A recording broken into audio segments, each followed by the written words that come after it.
অন্নপূর্ণা ভান্ডারের নতুন আপডেট চলে এসেছে। জুলাই মাসে যারা অন্নপূর্ণা ভান্ডারের টাকা পেয়েছেন তাদের সবাই কিন্তু আগস্ট মাসে টাকা পাবেন না। ভেরিফিকেশনে অনেকের নাম বাদ পড়তে চলেছে। আজকের ভিডিওতে দেখাবো এই 10টি শর্তের কারণে আপনি আগস্ট মাসে অন্নপূর্ণা ভান্ডারের টাকা নাও পেতে পারেন। সম্পূর্ণ ভিডিওটি দেখুন। এমন আরো গুরুত্বপূর্ণ আপডেট পেতে ফেসবুক থেকে দেখলে পেজটি ফলো করে দিবেন এবং ইউটিউব থেকে দেখলে চ্যানেলটি সাবস্ক্রাইব করে দিবেন। তো বন্ধুরা, স্ক্রিনে দেখতে পাচ্ছেন যে 10টি শর্তের কারণে আগস্ট মাসে অন্নপূর্ণা ভান্ডারের টাকা পাবেন না এমন একটি গাইডলাইন। এখানে প্রথমেই বলা হয়েছে সরকারি চাকরিজীবী, পেনশনভোগী বা আশাকর্মী পরিবার, আবেদনকারী নিজে বা তার পরিবারের কোনো সদস্য যেমন স্বামী বা সন্তান যদি কেন্দ্র বা রাজ্য সরকারি স্থায়ী কর্মী হন, সরকারি সংস্থায় যুক্ত থাকেন, নিয়মিত সরকারি পেনশন পান, তবে তারা এই সুবিধা পাবেন না। পাশাপাশি পরিবারের কেউ আশাকর্মী বা অঙ্গনারী কর্মী হলেও এই প্রকল্পের আওতায় টাকা মিলবে না। আয়করদাতা, আবেদনকারী বা তার স্বামী যদি সরকারি ট্যাক্স স্ল্যাবের মধ্যে থাকেন এবং প্রতি বছর নিয়মিত ইনকাম ট্যাক্স প্রদান করেন তাহলে তাদের অর্থনৈতিক স্বাবলম্বী হিসেবে গণ্য করা হবে এবং আবেদন বাতিল করা হবে। 4 চাকা গাড়ির মালিকানা, পরিবারে যদি কারো জিপ বা অন্য কোনো নিজস্ব 4 চাকা গাড়ি থাকে তবে নিয়ম অনুযায়ী তিনি বা তার পরিবার এই প্রকল্পের আওতায় টাকা পাবেন না। একাধিক পাকা বাড়ির মালিকানা, আবেদনকারী বা তার পরিবারের নামে যদি 3টি বা তার বেশি সম্পূর্ণ পাকা বাড়ি নথিভুক্ত থাকে তবে সচ্ছল পরিবার ধরে নিয়ে তালিকা থেকে বাদ দেওয়া হবে।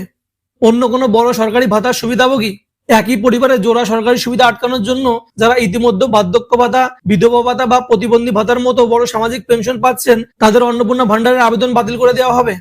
বয়সের নির্দিষ্ট সীমার বাইরে হলে আবেদনকারীর বয়স অবশ্যই নির্ধারিত বয়স সীমার যেমন 25 থেকে 60 বছরের মধ্যে হতে হবে। বয়স এর চেয়ে কম বা বেশি হলে ফর্ম সরাসরি বাতিল করা হবে। পঞ্চায়েত বা পৌরসভা জনপ্রতিনিধি, আবেদনকারী নিজে বা তার পরিবারের কেউ যদি পঞ্চায়েত, পৌরসভা বা জেলা পরিষদের কোনো লাভজনক পদে থাকেন বা জনপ্রতিনিধি যেমন কাউন্সিলর, পঞ্চায়েত সদস্য হন তবে তাদের নাম বাদ দেওয়া হবে। সন্তানের পড়াশোনা সংক্রান্ত শর্ত, সন্তানদের সরকারি স্কুল বা কলেজে পড়াশোনা না করিয়ে যদি ব্যয়বহুল বেসরকারি স্কুল কলেজে পড়ানো হয় তবে এই প্রকল্পের শর্ত অনুযায়ী আবেদন বাতিল করা হবে। সরকারি টিকাকরণ সম্পূর্ণ না হওয়া, পরিবারের সন্তানদের যদি সরকারি নিয়ম মেনে সমস্ত প্রয়োজনে ভ্যাকসিন বা টিকা না দেওয়া থাকে সেক্ষেত্রেও আবেদন আটকে যেতে পারে অথবা আবেদন বাতিল করা হবে।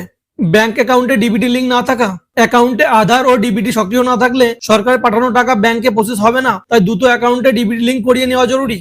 একটি গুরুত্বপূর্ণ তথ্য, টাকা ফেরত ও নাম ব্লকের হুঁশিয়ারি, ভুল তথ্যে পুরো টাকা ফেরত দিতে হবে। কোনো তথ্য গোপন বা ভুল তথ্য দিয়ে অন্নপূর্ণা ভান্ডারের টাকা তুললে ভেরিফিকেশনে ধরা পড়লেই এ যাবৎকাল পাওয়া সব টাকা যেমন 3 মাসের মোট 9,000 টাকা সরকারকে ফেরত দিতে হবে।